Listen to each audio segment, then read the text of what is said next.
Me. Welcome to the Feeding Our Young podcast. Have you ever heard the phrase, nurses feed their young? Feeding Our Young is more than a podcast. It's a movement.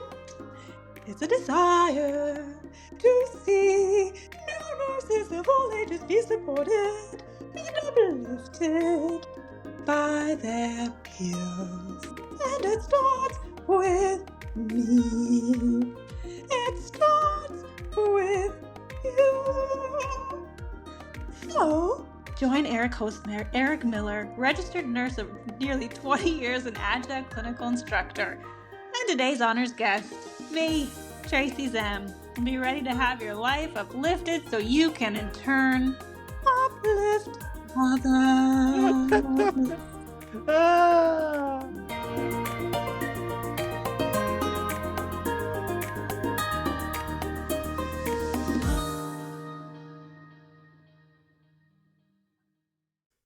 And welcome back to the second episode of the Tracey Sheppard / Zehm experience of the Feeding Our Young podcast.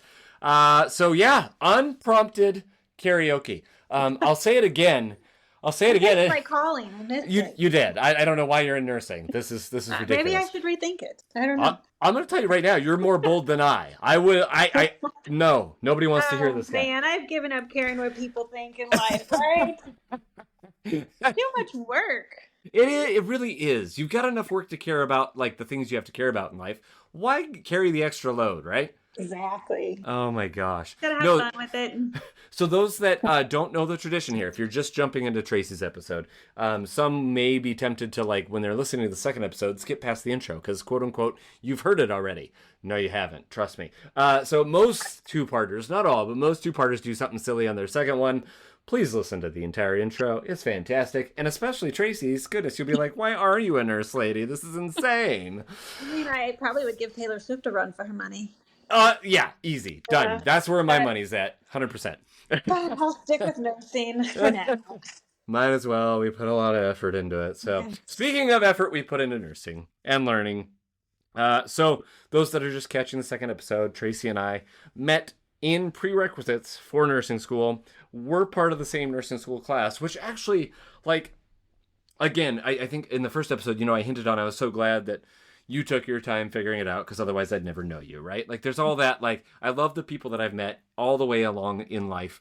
And yeah, things would have been different if you're in a different cohort, or for those that unfortunately maybe fail and have to enter a different cohort. We've had honored guests that have talked about that, and that's an entirely different feeling. And so I'm not trying to shame anybody in that regard. So what I'm trying to say is, like my story, for example, Micah dying after my wife and our first son had died shortly after we moved here to Spokane. I got into that in detail in a different episode. I'm not rehashing it here, but what that caused in us is then, of course, I was like you, sometimes you just have to push through, right? You just got to do it. And I'm like, I had already been, when the accident happened, I was accepted to the first anatomy and physiology class, and I had a scholarship through Spokane Falls Community College. I had to go to the Falls. So here in Spokane, we have they were formerly called the Community Colleges of Spokane. Now they're just called Spokane Colleges, I think. They did a rebrand. Yeah, they did a rebrand this year. But Spokane Falls and the Community College, and then there's Spokane Community College. And they were sister community colleges, so you could take credits from one and they transfer to the other. And the wait list for anatomy and physiology down at SCC was ridiculous. But I was able to get into SFCC, which was still hard to do. And so because I did that, and then the accident happened, our son dies, right? It's a no-brainer.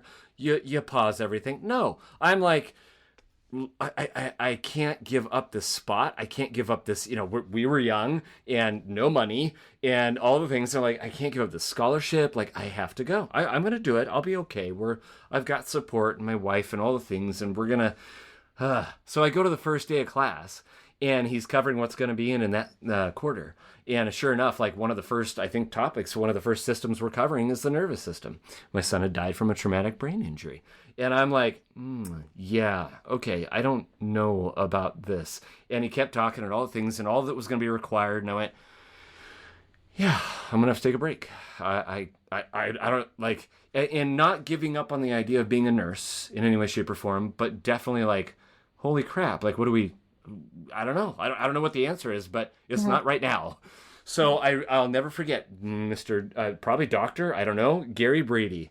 Man, that man was amazing. Yeah. And yeah, so I go to him after class and I said, hey, I just got in your class and here's what happened. And I'm like trying not to cry and telling him all the things that I'm like, I was going to do this. I knew I could do this and definitely not. I can't now. And he's like, that's okay. I understand. Take care of yourself. He doesn't know me from anybody at this point. And so that was it. And I had fully figured that it was going to delay me a very long time and all the things but anyway, shortly thereafter, the community college sent me a letter. They said, hey, you have some very extenuating circumstances. We want you to know that A, we're going to keep your spot in anatomy and physiology. When you're ready, you have a spot open. And B, you get your scholarship when you come back. And I didn't know that. It was so incredible. And I broke down in tears. I remember talking to my wife and we were just like, oh my gosh. So, and they said, there's no timetable.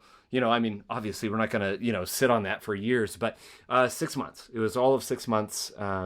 And so I had a delay of 6 months. So then it was weird because then until, as we're first starting, I'm like, man, I'm delayed by 6 months and I can't, you know what I mean? I could be 6 months further and 6 months closer to being done. And then I met all you guys, you know what I mean? We all met each other and it's like, no, this is where I needed to be. And so to this day, I can never say that I'm grateful for the accident, but some of the things that came because of that, I'm very, very grateful for. So that was weird. That was a direction I wasn't expecting and opening this episode with, but that is that serendipity of, I feel like, you know what I mean? Like the people you meet, the people you're with, there's a reason for that. And I love when things like that happen. So glad you delayed. Not glad I had an accident, but glad I delayed.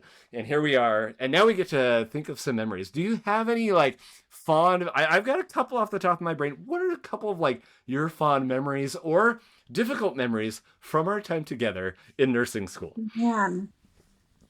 Well, I distinctly remember the quarter where we had mother baby, half the quarter, and then the other half was OB. OB and psych. Yes. And psych. Yeah. And all of us just were really struggling in that psych piece. And I don't know. It was almost did me in. I just remember thinking I remember us all sharing stories about the tests and they were just crazy hard. But pun intended.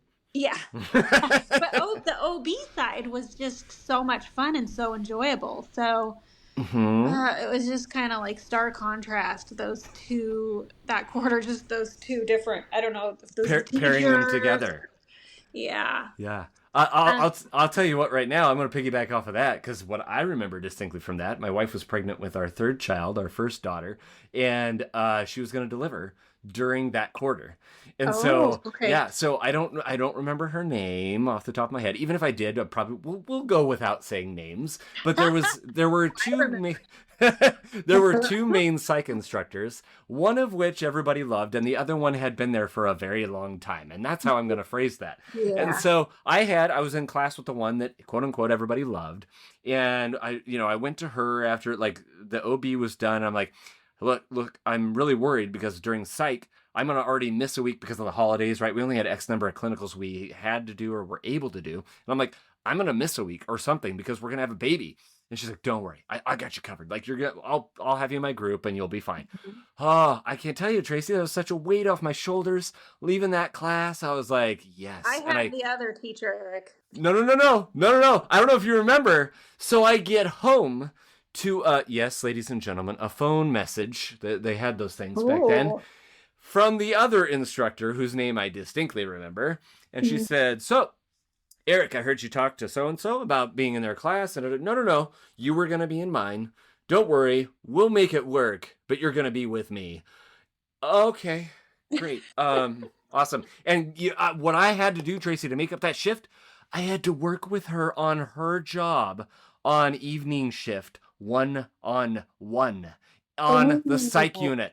And I was like, I was so terrified. I was like, it's hard enough when you have the buffer of other students with you, but I'm like, one-on-one? Are you kidding me right now?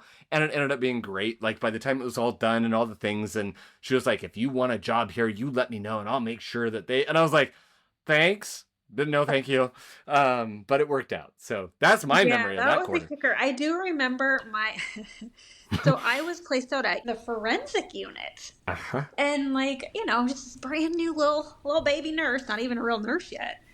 And I just thought, oh, this is so cool. And we get there and they tell us, we're going to have you guys just look through the charts, and you're going to pick a patient and you're going to look through the chart and see what their diagnosis is.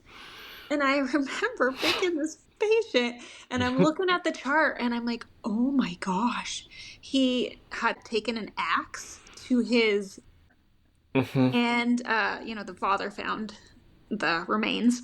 And I just remember sitting there in complete horror, like, oh, how am I supposed to go approach this patient? How am I supposed to take care of this patient? He's an axe murderer. Literally. Like, literally. And so, that was a huge eye-opener for me. Now, he was very well medicated and not nearly as, as well under control. But, man, that was kind of my first experience with psych. Oh, it's crazy the things that come to mind, because as we're talking, like, I'm like, oh my gosh, I was like, yes, I'm so glad that you shared that. But I remember, because we were all like, those of us that had, because I had like the adolescent psych unit at the hospital. So those of us that had the quote unquote boring psych experience, we were like, you guys, you got to do what? And you guys were all like, we were terrified. What are you talking about? Yeah. And what's funny is now, I mean, I've come full circle. I work part-time at the jail. And so I see some crazy stuff. And it doesn't really faze me at all now. I'm just like, oh, man. All right, there's another one. All right. Here comes another crazy story. And like my husband and kids, they just love when I come home and give them stories, from what did I see today at the jail. I bet. Well, and like the other thing, too, is I tell people after having been in the job long enough, you haven't seen everything. You can never see everything, but nothing necessarily surprises you anymore. And yet you just get these, and you're like, oh, that's a new one. Cool. All right, let's go. I haven't seen that one yet. Yeah, that's amazing. So another one of my fun memories was how we all dressed up for Halloween. Do you remember that? Yes. We did. I don't remember why we did that, but we were like, we had a class. We all had to be there like Halloween day, and we said, we're all going to just come in costume. It was so fantastic. I'm actually surprised we were able to pull that all off. I am too. I can't imagine. I wonder if that's still a thing. I think you have a photo of that, don't you, Eric? Pretty sure you do. Yeah, we'll just say that,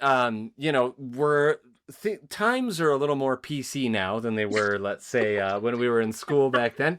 And I may or may not have been, let's just say we talk about Tracy Sheppard and her alter ego, Tracey Zehm. Let's just say Erica Miller came to play that day. It was, but we had some very interesting, do you remember Jake's costume? He was first of all, he's a giant of a man. The guy was just, big teddy bear, huge heart. He was the one that would always call me. He'd be like, thanks, Captain Obvious. Because I had this habit of saying like what everybody already knew. And they'd like, great, Captain Obvious. I'm like, that's how I remember Jake. But no, so Jake was this giant, like, a syringe. I don't even know how he made it. Was almost like a giant round shower curtain that he put over himself. And the drug name was ibuprofen. Ibuprofen is what it was written down the side of it. He had like this giant needle on his head. And then there was, oh my gosh. The 4 or 5 gals that hung out together all the time. And but anyway, Gangrene. Remember Gangrene? No, I don't. Oh, okay. You'll have to go back. I'll send you the picture. I got the picture from that one. Photo. They all show up in like green, and they got like do-rags and all the things. And there were 5 of them, and like Grene, like these blinged out necklaces. So they were Gangrene. That was Leanne and all of them. Yeah. Oh my gosh. Yes. What are there any other memories from our time together? Well, I do remember when we graduated, and I don't even know where we all were, but we were at somebody's house having like an after party, and we burned our nursing uniforms. And We've got the picture. We've got the picture. I told that story to someone, some honored guest in the podcast, and they were like, and it came out, they said something about like donating your scrubs, and I was like, yeah, that probably would have been better, but No, it was so liberating. Those It blues. was. It felt so good. Oh, I know there's worse colors of uniforms to have, but it's just, it's right. You're going to some of the worst To experiences this of your day, life. I don't even really like wearing navy blue scrubs. Like, I have a real hard time. I don't think I even own a pair of navy blue scrubs. Just can't do it. And then, oh man, going back to that other instructor too. There was an instructor, and I think it was the same one, but there was a certain instructor. I don't know if you remember, that had a reputation for like didn't like guys, didn't like males in nursing, because she was that old school, and so there was rumors that she was like weeding guys out, and none of us. I was like, I'm an optimist, and I was like, no, that can't be. Being a male nurse, obviously, I'd be interested in preserving myself there, but I was like, no, there's no way. Until there was one time had to do it was like a med test or something, and she wouldn't allow us to use calculators. It was not allowed. That's cheating. And I don't remember, it was kind of in our clinical group or something. I don't know, because there was only like 8 or 7 of us at the time. And there was another gentleman in the group. And I was like, oh my gosh, like she reamed him up one side and down the other for something petty. And it was like, oh shoot, maybe there is truth to this. He wasn't kicked out of the program. Early on instructors? I feel like, yes. Okay, I feel like, yeah. I know who we're talking about. Yeah. So it was like, and it was just like, but it's those things, you guys. I don't know. Maybe you guys experience that. Maybe you don't. People talk about their instructors. You remember like your really great instructors, but you also remember your real ones. And you knew the ones that students before you were like, oh, we hope you don't get them. Yeah. And yeah, for each subject. Yep. And for me, I got every last one of them. And I'm not exaggerating. It was like, and I swear to this day, I was like, it's probably because I'm like class rep or something. And I feel like they're like really testing me or putting me through it harder. Oh, speaking of class rep, do you remember the cardiac test? Do you remember how, it was, and I can't say her name, but the instructor who was not primarily, and we loved her for her specialty, but cardiac was not one of them. And we all took the test, and it was like a class average of like 60-something%. I don't know. And it was awful. It was the one time as class rep, I had to talk to her about the test and like, hey, is there any way we can like, you know what I mean? Is there like makeup? Is there anything like that? And then she countered with, there's cheating going on in your class. And I'm like, what do you mean there's cheating? And she's like, I know that there's okay, guys. Again, this is 2005, 4, 6, somewhere right around there. She's like, there's a burnt CD-ROM going around that has copies of certain tests and this and that, and we know people are using them. And I mean, she went off on me. So then I had to stand up in front of our whole class and be like, hey guys, here were the results of my discussion with them. But on the flip side, here's what I got reamed for. Please don't cheat. Like, it was the most awkward class rep situation I ever had. Oh, that's good.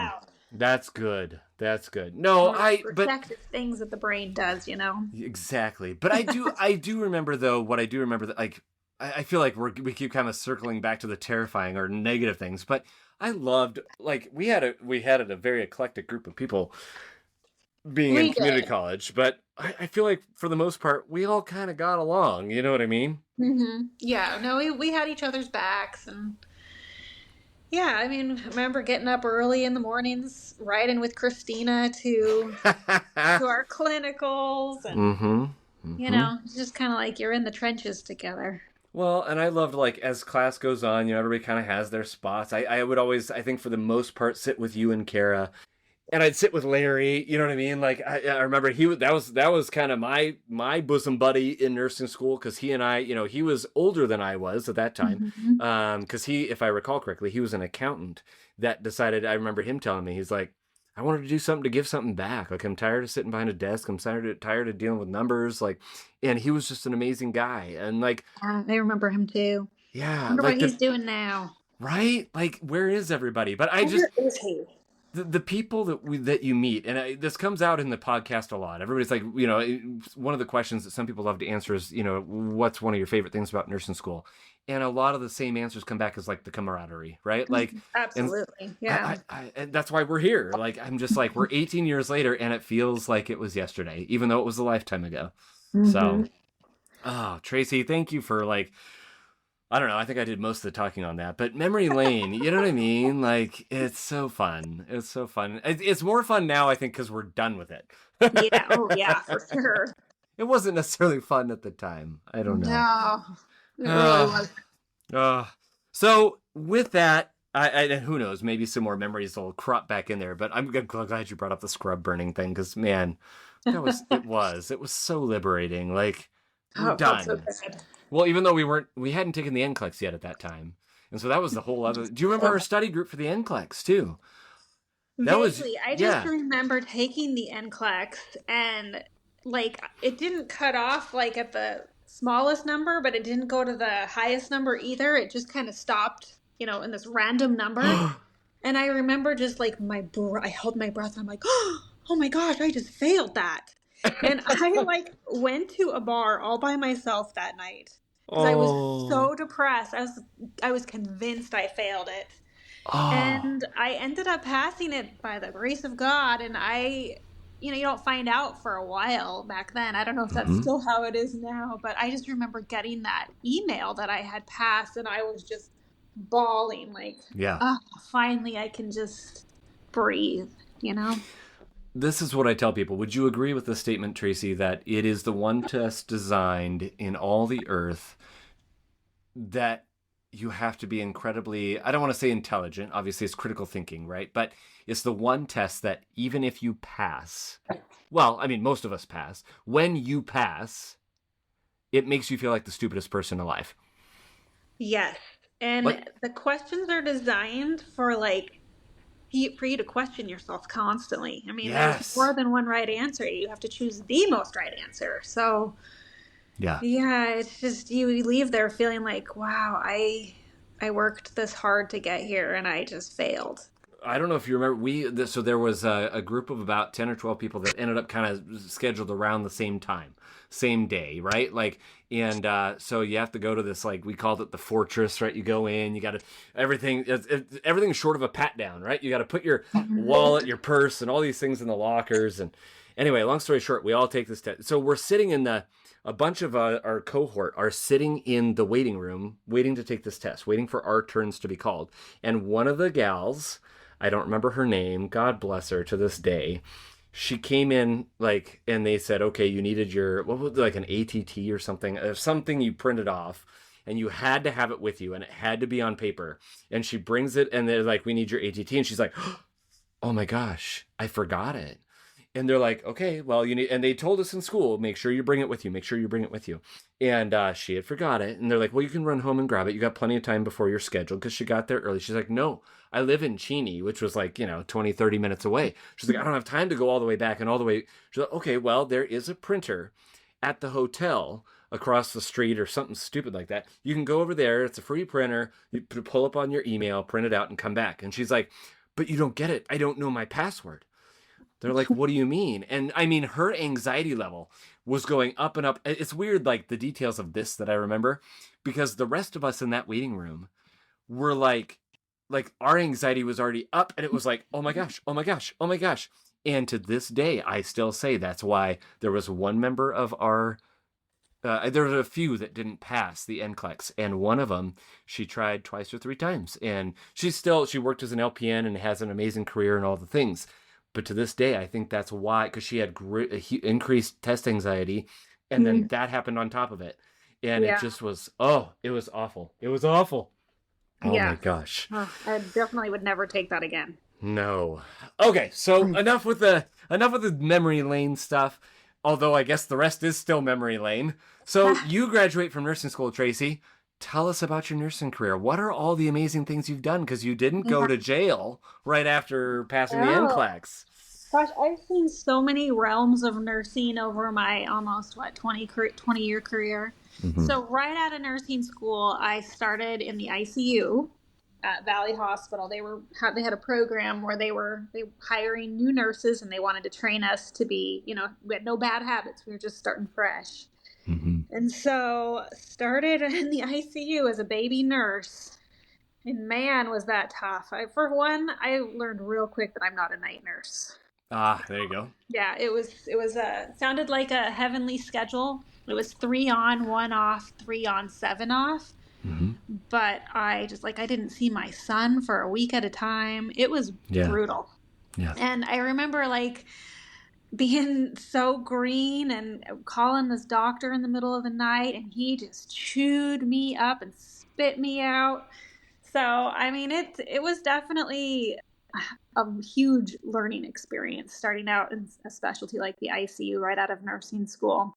Yeah. I did that for about a year, and then I was pregnant with my daughter. So I was just really struggling, even staying awake at night, having a little kid. My son was 4, and I was pregnant with my daughter, and just could not maintain that schedule. And there really was no chance of me moving to days. It's like the coveted day position that most nurses do not get right out of nursing school. Mm-hmm.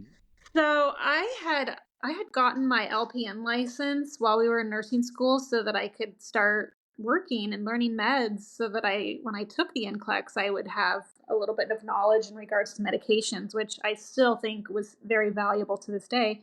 But I worked at a long-term care facility. And so I went back there after working in the ICU and worked there until after my daughter was born, and really enjoyed it overall. They actually promoted me to be a director of nursing. So when my kids were young, I did director of nursing for a while. I was the youngest director of nursing for the company. Wow. And I actually worked in Idaho at a facility that was just opening a vent unit. So as a brand new director of nursing, I helped to open the vent unit at this facility. Yeah.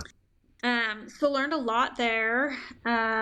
Did management for, like 4 or 5 years. And then I just realized, like, I'm missing so much time with my kids. Like, I have to either choose career and continue to climb that ladder, or I need to choose my kids. And so I demoted myself. I took a self-demotion, and I ended up taking a job at Providence with the congenital heart team. Mm-hmm. Where I was the RN coordinator. And at this point, like, I didn't know anything about cardiac or congenital heart or anything. So the physicians there were so amazing. Like, they just loved to teach, and I loved to learn. And so just started learning that kind of specialty. And I ended up taking the position as the RN coordinator for the adult congenital program. And at that time, we were starting a program called the Patch Program, which is, have you heard of the Patch Program? My son is in the Patch Program. Yes, ma'am. Oh, okay. Mm-hmm. So I was the RN coordinator that helped get that started, and it's an accredited program now. So, and with that came the role of education. I had to put together like a whole education session for the cardiac nurses on the floors and teach them about adult congenital heart disease, because obviously those patients, we're going to treat them differently than a patient with regular heart disease. They have a lot of different things going on. So did that, learned that specialty for 6 years. Really liked it, but it was hard because a lot of our patients required transplants. Yeah. And not just a heart transplant, they required heart-lung, which we don't do here in Spokane. Mm-hmm. So they would end up either, passing on, or maybe Seattle might take them. It was a big risk. And so it was really kind of hard. You'd get to know these patients, and then a lot of them wouldn't live past their 30s. Wow.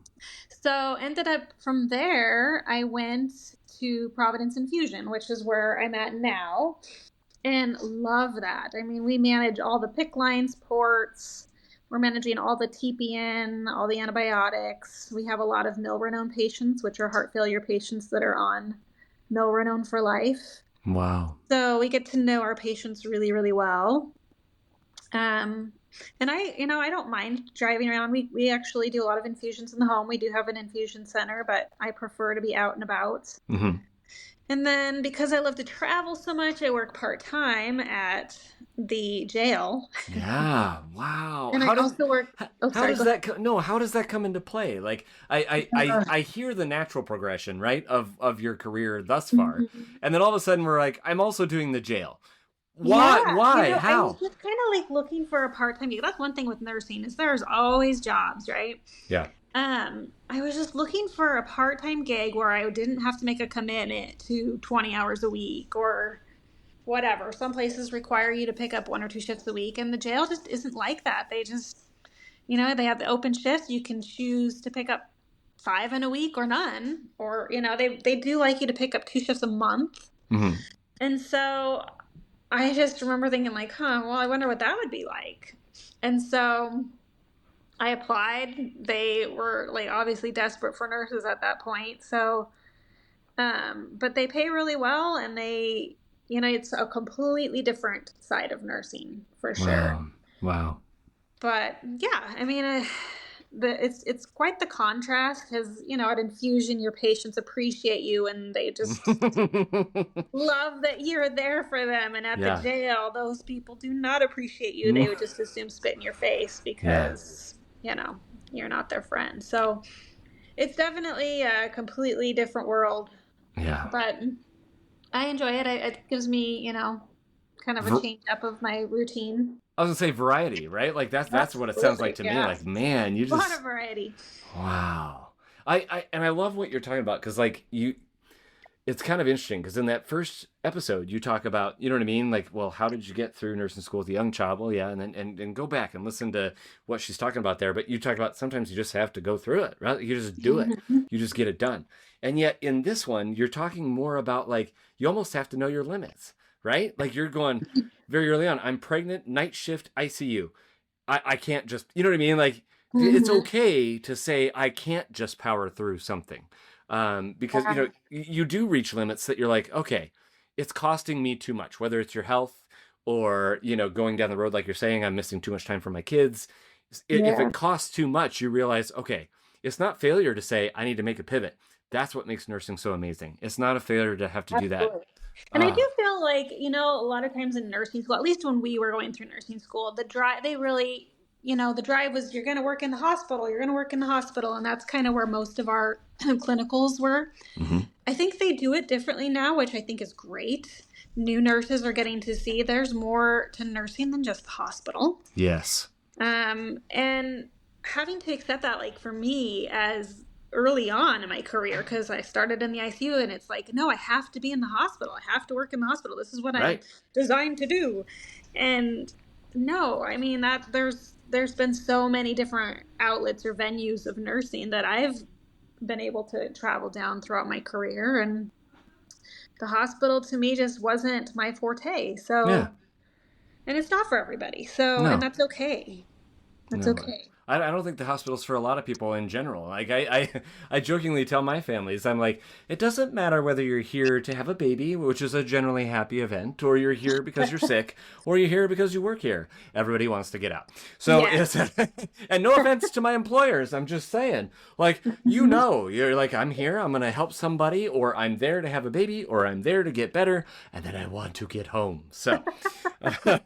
So two last questions in my brain before we close with the usual ending questions, Tracey. And so we've kind of talked about up to where you're at now, and you touched on the fact that you got the second wild hair, 2 wild hairs, and you're going for your NP. So what's the goal there? Do you have a vision in mind? What's the end goal getting your FNP?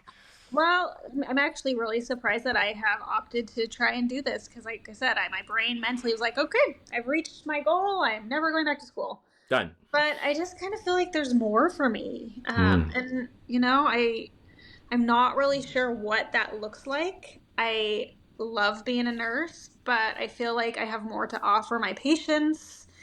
And so I'm really looking forward to seeing like the FNP route, seeing all the different kinds of ways I could utilize that degree. Mm-hmm. I really am interested in women's health, so I'm kind of leaning towards that route, but I'm not opposed to seeing other things as well. I think it'd be amazing to have my own practice someday, but obviously that's many moons down the road. So, but this is just kind of the first step. I don't even know if I've been accepted into the FNP program yet. So I just applied. The application deadline was April 1st, and so now I just wait, right, and see. Easy. Just wait. No, it's like, when are they going to tell me either way? Yeah. So, I just feel like I've kind of. I mean, I love infusion, but it's kind of like, okay, I need a new challenge. I'm ready for something new, and where that leads me, I don't know. Yeah. Time will tell. That's amazing. I cannot wait to find out, Tracey. Like, seriously, you know what I mean? Like, you've had just an amazing career. And I feel like you and I could both say today, if we walked away, we were financially independent and said, we're done, which no nurse can do, by the way. I know you get old enough and you can retire. I'm not there yet. But other than that, no nurse is able to just be like, you know what I mean? Like, nope, I'm satisfied. We're good. Yes. Yeah, that's it. But I mean, if we were to walk away today, like, you know what I mean? Like, to me, that's a success. I don't care if you go into nursing, you last 5 years and you're like, okay, I'm burnt out, but man, I was able to help a lot of patients. You know, I'm done. That's still a success. So, you know what I mean? Be careful how you measure success. That being said, I'm going to ask you the last question that's not our standard question because I loved your answer to it. Who's your hero? Oh, that's right. You did ask me that question, didn't you? Well, it was funny because like I don't have like traditional heroes like some might think, but I always tell my patients, like especially the ones that are like really going through these hard journeys, whether it's a little kiddo who's fighting cancer or patients that are just constantly in and out of the hospital. And like I just see them keep going and not giving up and still finding the joy in their life. And those are my heroes. Like I complain sometimes about stupid things and then I have to gain perspective, you know? Yeah. Look at these patients and what they're going through and they still get up and they still fight every single day. And that to me is what a hero is. That's it. We don't need to say anything else. No, I got it. Well, let's turn it back around. Let's end it the way we normally do. But no, seriously, thank you for. I had to get that out because I saw your response to that prompt, and I was like, yeah, that's Tracey for sure. All right. So 3 words you use to describe nursing school and why. Okay, we're back there. We're back there. So we're back there again. Back to where Tracey Sheppard started and Tracey Zehm ended. Got to remember what Tracey Sheppard answered. Pick it up from here. Okay, so I said challenging because honestly, nursing school is going to be the most challenging thing that you will ever endeavor. Yeah. It will test you mentally, physically, and spiritually. I said rigorous because there was many late nights and endless tears that I can recall if I haven't blocked out memories. Those are ones you can't block. That's the thing, right? Like you remember that. I know. And then I said rewarding because honestly, it's the proudest feeling when you graduate from nursing school. Like you walk across that stage and get your diploma and it's like, it's different from other degrees because, I mean, I'm not trying to put down another degree, but we have basically been given a degree to care for people. Like we have people's lives in our hands. And so it's just so rewarding to be trusted with someone's life, for people to, you know, allow you to care for them. And that's what nursing school will provide in the end. Yeah. Once you get through all the twists and turns. Well, and honestly, you may not feel that way right off the bat, you know? Yeah. But that's the part of it. You said it's rewarding, you know what I mean? That piece of paper, you have somebody's life in your hands. But it's like, even in nursing school, some of you may by that point have already seen a lot of life and a lot of death, you know, or some death and everything in between. And that's the thing. That's what distinguishes nursing from other careers. My apologies to other majors, but it really is. And we need the other majors. We need people to do those jobs. But nursing's the best. And this is why. So, Tracey, for whatever reason, people got confused. They did not want to listen to us rehash old memories or try to come up with things from the way back of our brains. They ignored everything you had to say.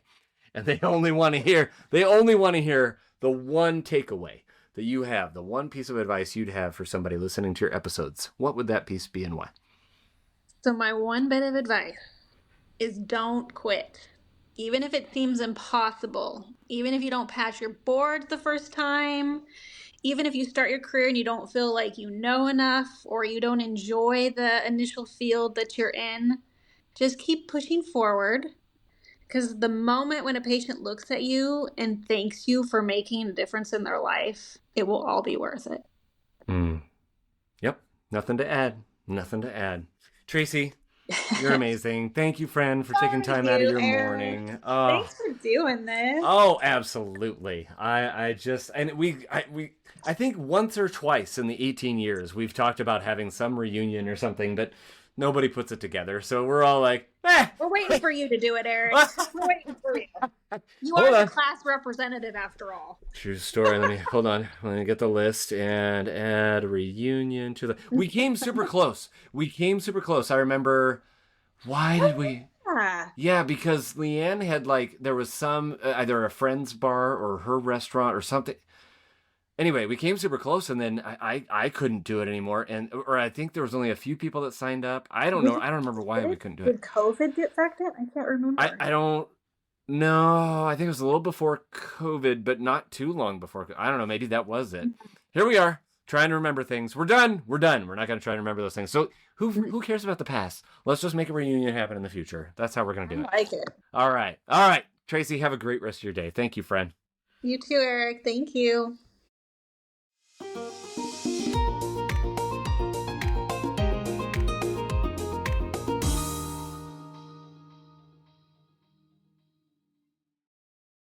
Here's what's happening on the next episode of Feeding Our Young. When you start thinking of it as, who's the main character here? It's not me. I am taking care of this person for 12 hours of their entire 70-plus year life. Mm-hmm. And there's so many things that in my 12 hours of caring for them have contributed to where they've ended up. And it's hard when you go into it and, obviously you're the main character of your own life, but not of this very complex situation that there's other factors. There's other nurses, there's providers, there's the patient themselves, the choices they've made. There's medical limitations of we forget that sometimes, we can't do everything. We can't control everything.